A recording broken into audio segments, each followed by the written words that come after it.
승무패 21회차 현미경 분석 2부 첫 번째 경기는 8번 경기로 들어온 맨시티와 와포드의 경기입니다. 저는 맨시티의 단통 승리로 가보도록 하겠습니다. 아직 현미경 분석 1부를 보지 않으신 분들은 지금 화면 위로 올라가는 링크를 클릭을 하시면 1부 먼저 시청을 하실 수 있습니다. 맨시티 같은 경우에는 카일 워커 선수를 제외하면 주전급 부상 자원은 없을 것으로 생각이 됩니다. 핵심 수비수인 디아스 선수와 미드필더 데브라이너 선수가 직전 브라이튼전에서 부상 복귀전을 치렀기 때문에 천군 만마를 얻은 것과 같은 효과가 있을 것으로 생각이 됩니다. 공격수 마레즈 선수가 5경기 만에 1골 1도움으로 맹활약을 하면서 브라이튼을 3대0으로 꺾은 맨시티라고 보시면 되겠고, 필포든 선수 역시 오랜만에 브라이튼을 상대로 득점포를 가동을 했기 때문에 여러모로 브라이튼이 보약이 됐다고 보시면 되겠습니다.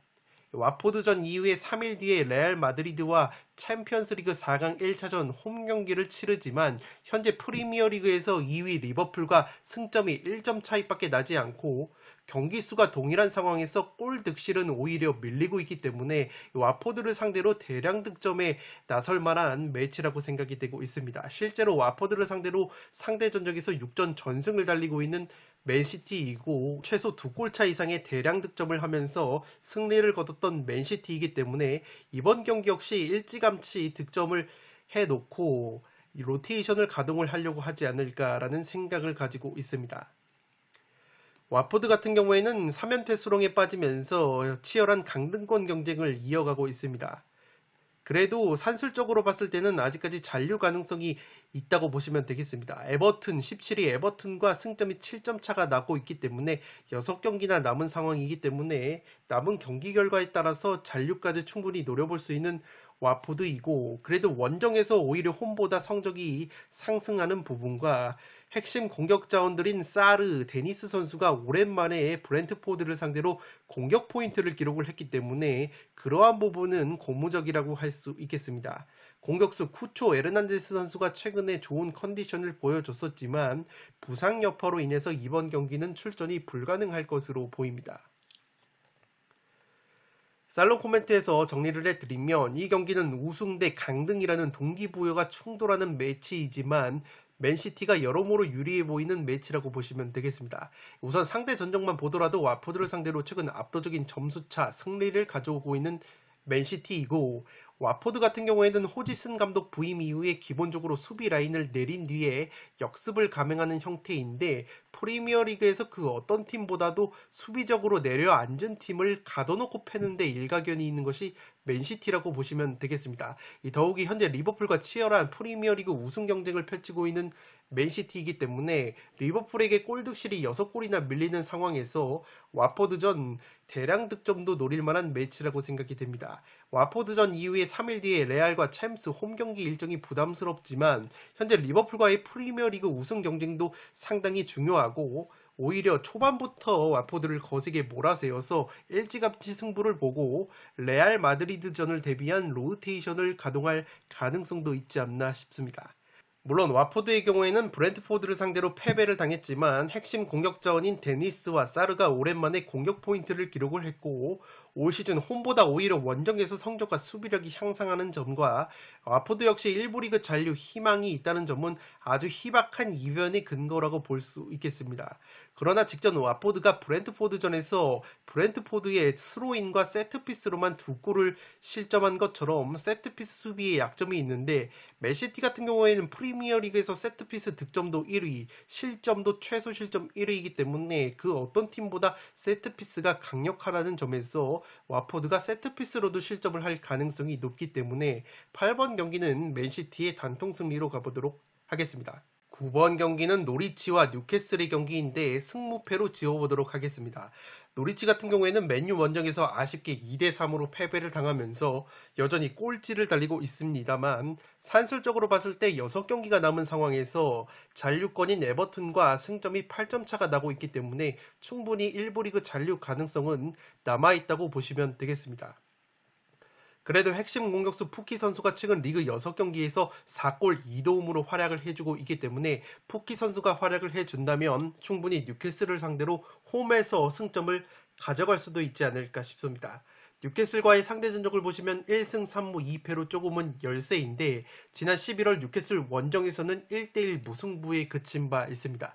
당시에 뉴캐슬이 전반 9분 만에 퇴장자가 발생을 했지만 끝내 노리치가 승리를 거두지 못하면서 승점을 날렸던 경기라고 보시면 되겠고, 최근에 측면 자원인 사전트 선수가 부상으로 빠져있기 때문에 공격 쪽에서 푸키 선수의 어깨가 또다시 무거울 것으로 생각이 되고 있습니다. 뉴캐슬 같은 경우에는 굉장히 상승세를 타고 있습니다. 3연승의 상승세를 타고 있고 직전 크리스탈 팰리스와의 홈경기에서도 1대0 승리를 거두면서 승점을 40점을 쌓았습니다. 그렇기 때문에 순위가 11이나 되고 사실상 1부 리그 잔류가 거의 확정이 됐기 때문에 이 노리치보다는 동기부여가 다소 떨어질 수 있는 약점이 있습니다. 원정 경기에서는 3승 4무 9패로 홈에서의 7승 6무 4패보다 확실히 원정에서 성적이 떨어지는 약점이 있고, 이 장기 부상 중인 공격수 칼럼 윌슨과 풀백 트리피어 선수를 제외하면은 최근에 주전으로 나섰던 선수들의 이탈은 없을 것으로 생각이 됩니다. 미드필더 기마랑이스 선수가 최근에 2경기 2골 1도움으로 맹활약을 하고 있고, 측면의 알미론 선수 역시 직전 팰리스전에서 시즌 첫 골을 신고를 했기 때문에 상승세를 타고 있는 자원들도 있지만, 반면에 공격수 크리스 우드 선수와 생 막시망 선수의 무득점 행진이 길어지고 있기 때문에 이 뉴캐슬이 기마랑이스나 측면의 알미론 선수가 활약을 해주지 못한다면 노리치를 상대로 의외로 득점을 하는데 어려움을 겪지 않을까 싶습니다. 지난 1994년부터 노리치 원정에서 승리가 없었던 징크스까지 있기 때문에 그러한 부분에서 충분히 노리치 사이드 이변을 노려볼 만한 매치라고 생각이 됩니다.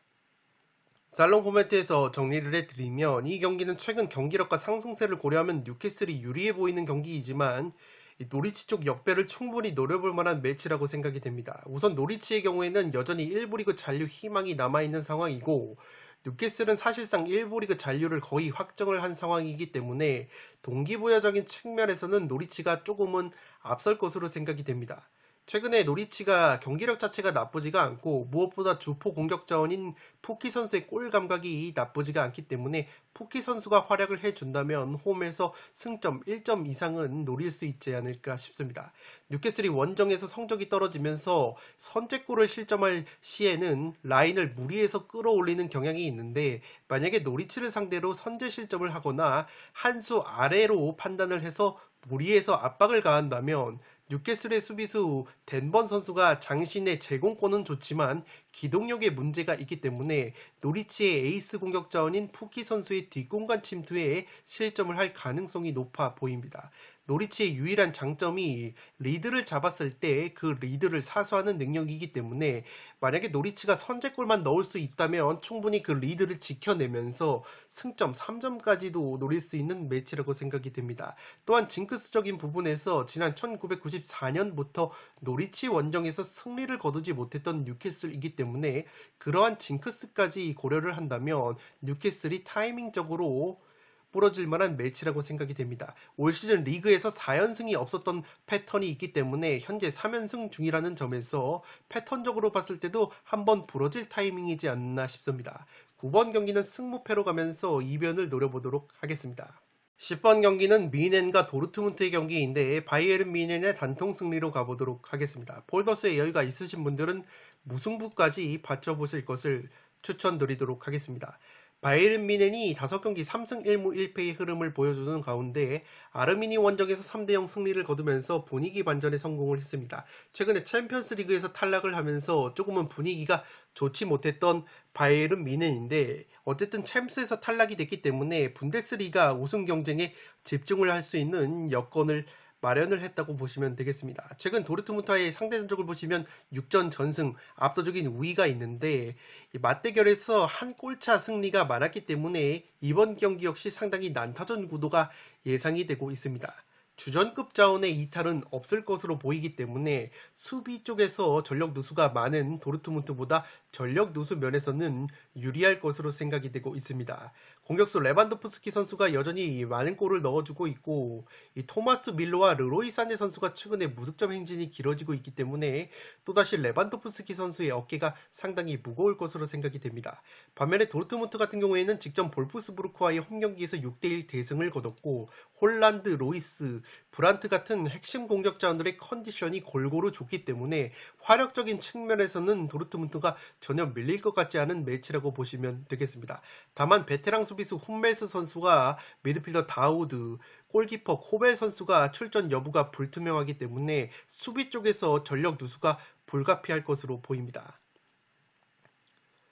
살롱 코멘트에서 정리를 해드리며 최근 바이에른 뮌헨이 기복을 고려했을 때는 리스크가 있는 경기라고 보여지지만 도르트문트가 수비적인 팀이 아니라는 점에서 오히려 바이에른 뮌헨 쪽 구미가 당기는 매치라고 보시면 되겠습니다. 최근 바이에른 뮌헨이 고전했던 비아레알전 같은 경우에는 비아레알이 작정하고 수비 블록을 촘촘하게 구축을 했던 경기였는데 이 도르트문트의 경우에는 뮌헨을 상대로 맞불을 항상 놓는 팀이기 때문에 실제 최근 5경기에서 모두 3.5 오버 경기 난타전 구도 속에서 뮌헨이 한 골차 승리를 가져간 경우가 많았습니다. 그렇기 때문에 이번 경기에서도 만약에 도르트문트가 맞불을 놔준다면 바이에른 뮌헨이 오히려 수월하게 상대를 할 가능성이 높아 보이고 이러한 상황에서 도르트문트가 수비수 홈멜스 선수를 비롯해서 코벨 골키퍼까지 출전 여부가 불투명하기 때문에 또다시 수비 쪽에서 약점을 드러낼 가능성이 있어 보입니다. 다만 제가 무승부까지 추천을 드리는 이유는 이 최근에 뮌헨의 나겔스만 감독이 큰 경기에서 전술적인 역량에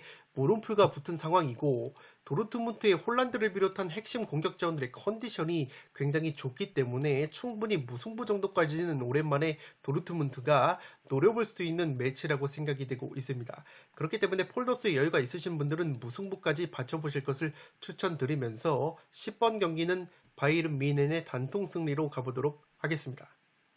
11번 경기는 브라이튼과 사우스햄튼의 경기인데 단통 무승부로 가보도록 하겠습니다. 브라이튼이 맨시티 원정에서 0대3으로 완패를 당했습니다. 올 시즌 홈에서 3승 6무 7패로 원정에서의 6승 7무 4패보다 홈에서 성적이 떨어지는 것이 브라이튼이고 이 득점력도 오히려 9골이나 홈에서 감소가 되는 부분이 있기 때문에 홈 고자 면모가 조금은 있습니다.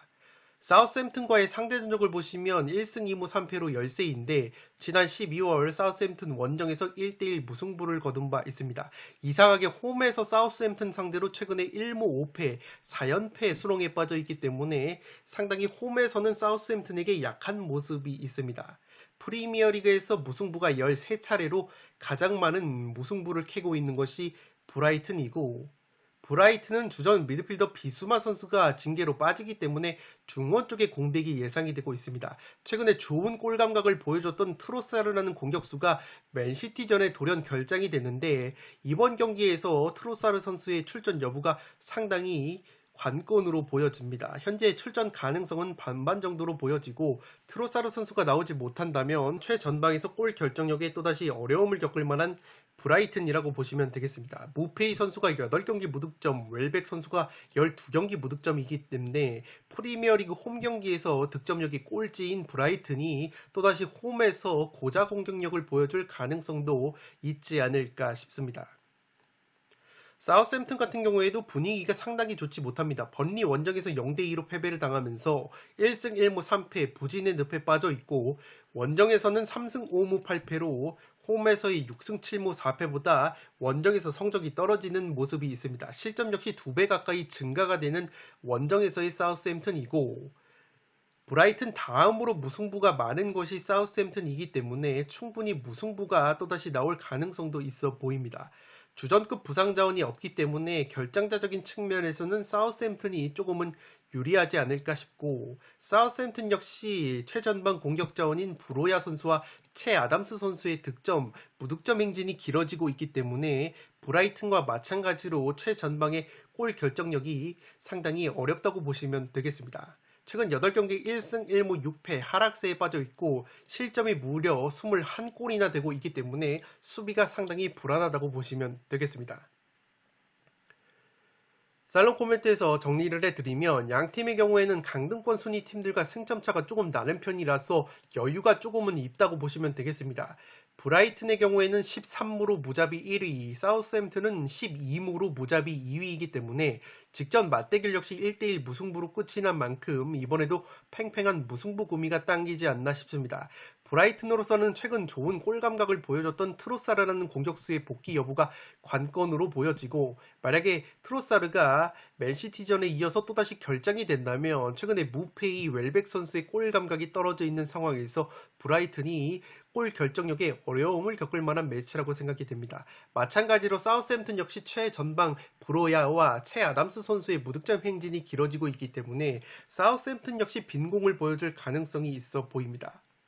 사우스햄튼이 원정에서 성적이 떨어지지만 브라이튼의 경우에는 오히려 홈에서 성적이 떨어지면서 사우스햄튼과의 홈 경기에서도 4연패 수렁에 빠져있기 때문에 브라이튼의 홈 이점이 그리 크지는 않을 것으로 생각이 되고 있습니다. 브라이튼의 경우에는 압박 라인이 상당히 높기 때문에 자신의 위험 지역에서의 파울보다는 상대 진영에서 파울이 많기 때문에 사우스햄튼의 강점이라고 볼 수 있는 세트피스가 살아날 가능성이 떨어져 보이고, 사우스햄튼 역시 역습이 그리 강한 팀은 아니기 때문에 브라이튼의 약점인 수비 뒷공간을 파고들 만한 역습을 보여줄 수 있을지 의문이라고 보시면 되겠습니다.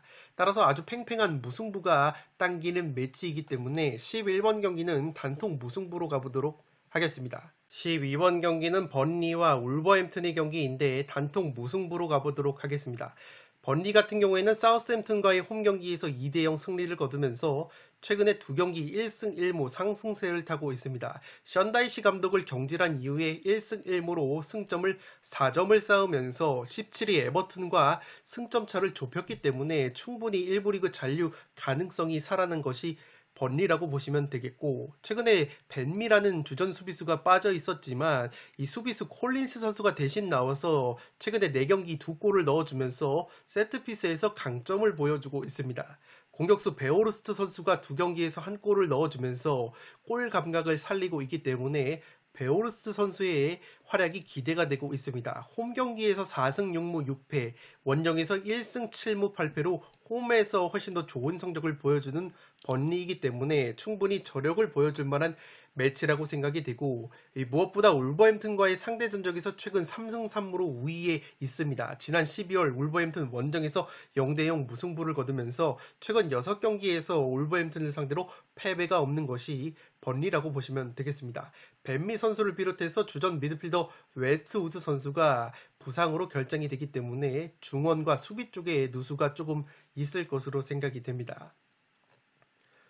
울버햄튼 같은 경우에는 뉴캐슬 원정에서 0대1로 패배를 당했는데 최근에 맨시티전이 연기가 되면서 충분한 휴식을 취했습니다. 핵심 공격수 히메네즈 선수가 최근에 퇴장 징계로 결장이 됐었는데 히메네즈가 징계에서 복귀를 하기 때문에 이 공격력이 살아날 가능성이 높아 보이고, 이 공격수 포덴스 선수가 뉴캐슬전에 결장이 됐었는데 포덴스 선수가 출전이 가능하다면 히메네즈 선수와 더불어서 최전방에서 무게감을 더할 수 있지 않을까 싶습니다.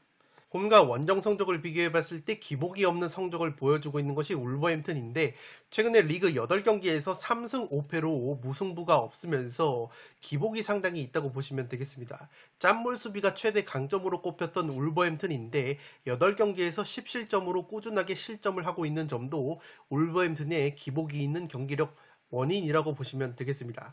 황희찬 선수 역시 7경기에서 무득점 침체에 빠져 있기 때문에 황희찬 선수의 출전 여부도 지켜봐야 될 것으로 보입니다.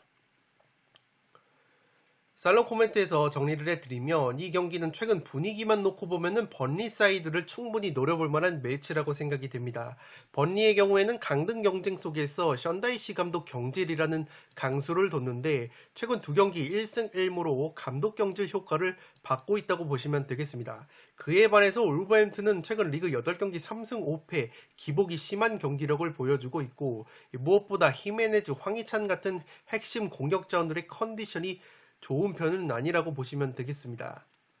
여기에 최근 번리가 울버햄튼 상대로 10경기 4승 5무 1패 상대 전적에 우위까지 있는 상황이고, 다만 울버햄튼이 번리의 강점인 세트피스 상황에서 올 시즌 수비력이 상당히 좋다는 점과 최근에 맨시티전 연기로 충분한 휴식을 취했기 때문에 주중에 연이어서 경기를 치르는 번리보다 체력적인 우위가 있다고 보시면 되겠습니다. 또한 핵심 공격수 히메네즈 선수가 징계에서 돌아오고 이 부상 여파가 있었던 포덴스 선수의 복귀 가능성이 높기 때문에 울버햄튼 역시 원정에서 성적이 떨어지는 팀이 아니기 때문에 팽팽한 모습을 보여주지 않을까 싶습니다. 번리의 경우 올 시즌 프리미어리그에서 브라이튼과 무승부가 가장 많은 팀이라는 점과 연이은 경기 소화로 체력적인 누수와 함께 강점인 세트피스로 재미를 보지 못한다면 울버햄튼을 상대로 승리까지는 힘들어 보이는 매치이지 않나 싶습니다. 동기부여적인 측면에서 1부 리그 잔류 희망을 이어가고 있는 번리 쪽이 조금은 동기부여가 애매한 순위에 있는 울버햄튼보다는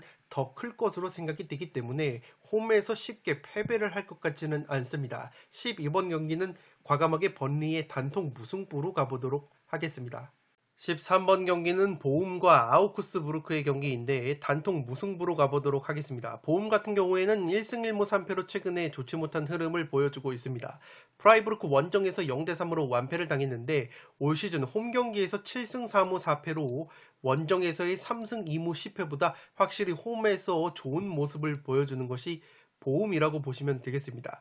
특히 수비력이 실점이 15골이나 홈에서 감소가 되기 때문에 보움이 홈발을 받을 만한 매체라고 생각이 되고 최근에 아우크스부르크와의 상대 전적 면에서도 3승 1패로 우위가 있습니다. 지난 12월 아우크스 원정에서도 3대2로 승리를 거뒀던 보움이고 보움 같은 경우에는 왼쪽 풀백 스타필리디스가 퇴장 징계로 결정이 되고 또 다른 왼쪽 풀백인 소아레즈 선수마저 출전 여부가 불투명하기 때문에 왼쪽 측면 수비 쪽에 공백이 불가피할 것으로 보입니다.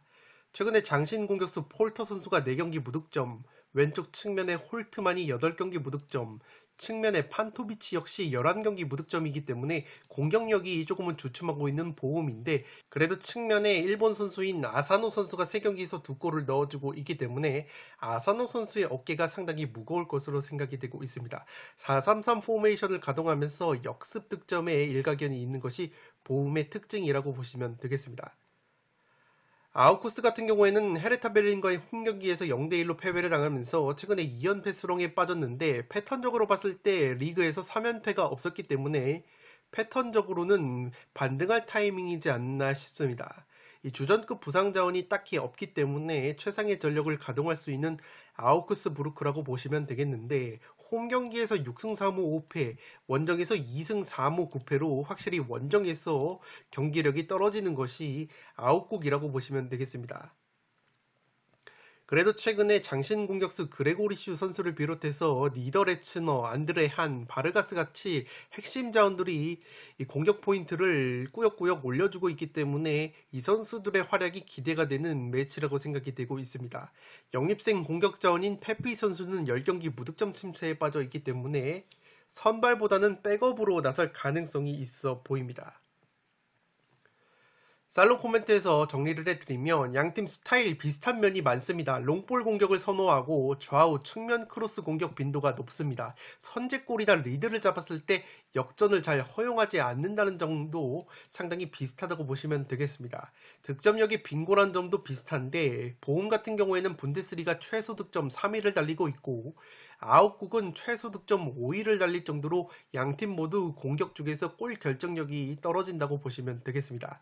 더욱이 아우크스부르크는 원정에서 득점력이 10골이나 감소가 됐기 때문에 또다시 빈공을 보여줄 만한 매치이고 양팀의 핵심 공격자들의 컨디션 역시 썩 좋은 편들이 아니기 때문에 양팀 서로 비슷한 전술 색깔과 공격자들의 컨디션 그리고 올 시즌 빈공을 보여주고 있다는 점에서 저득점 무승부 구미가 상당히 당기지 않나 싶습니다.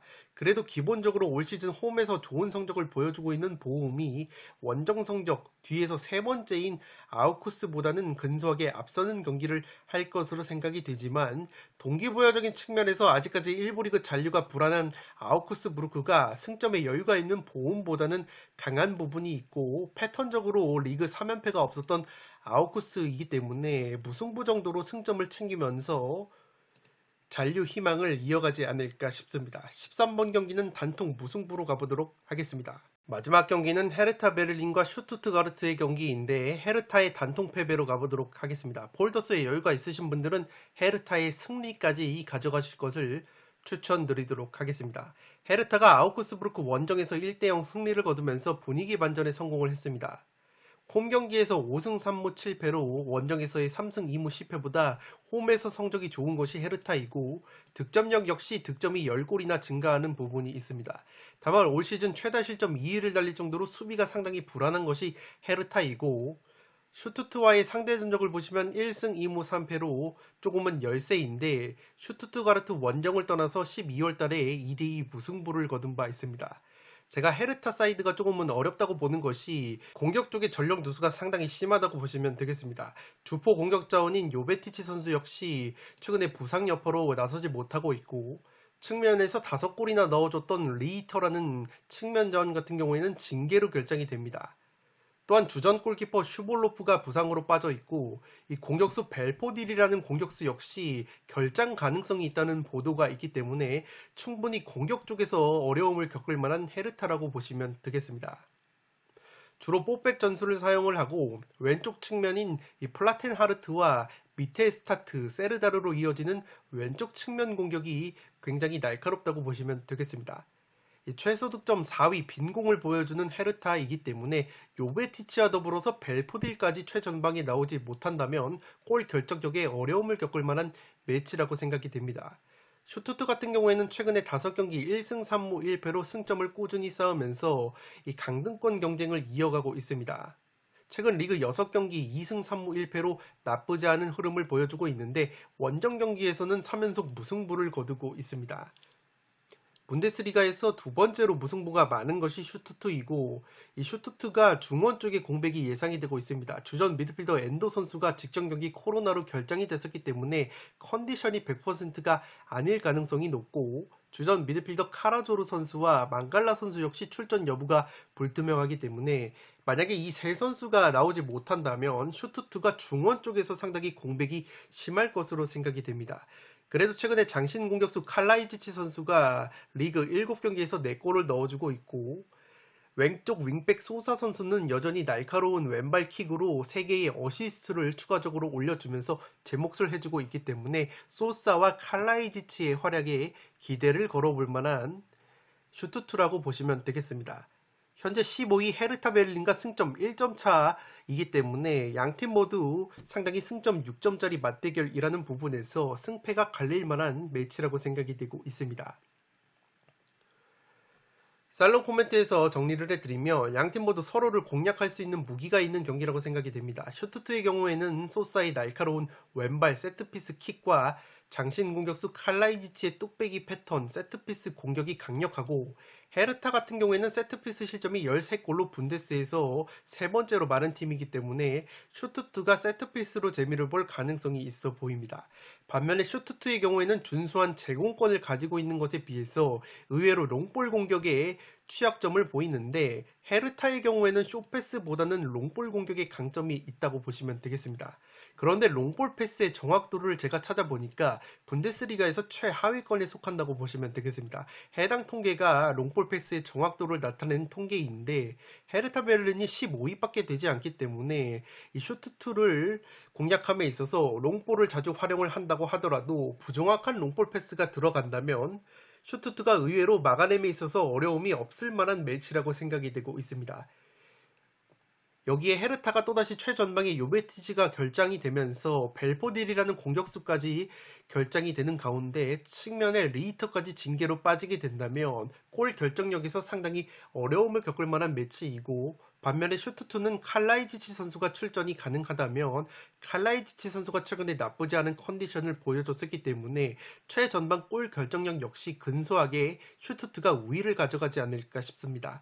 다만 슈투트의 경우에는 엔도, 망갈라, 카라조르 같이 핵심 중원자원들의 컨디션과 출전 여부가 불투명하기 때문에 만약에 중원 쪽에서 결장이 된다면 중원 공백이 굉장히 심할 수 있는 매치이기 때문에 양팀 치열한 강등권 경쟁 중이라는 점에서 무승부는 의미가 없다는 점에서 승패가 갈릴 만한 매치라고 보여지기 때문에 14번은 헤르타의 단독 패배로 가지만 폴더스에 여유가 있으신 분들은 헤르타의 승리까지 받쳐보실 것을 추천드리도록 하겠습니다. 네, 이것으로 승무패 21회차 현미경 분석 1부와 2부 모두 마치도록 하겠습니다. 지난 승무패 20회차에서 멤버십 추가 픽이 4등에 적중이 됐기 때문에 이번 21회차에서도 연속 적중을 기원을 하면서 저는 물러가 보도록 하겠습니다. 끝으로 영상이 도움이 되신 분들은 좋아요와 구독 버튼을 눌러주시면 풋볼살롱 채널에 크나큰 힘이 됩니다.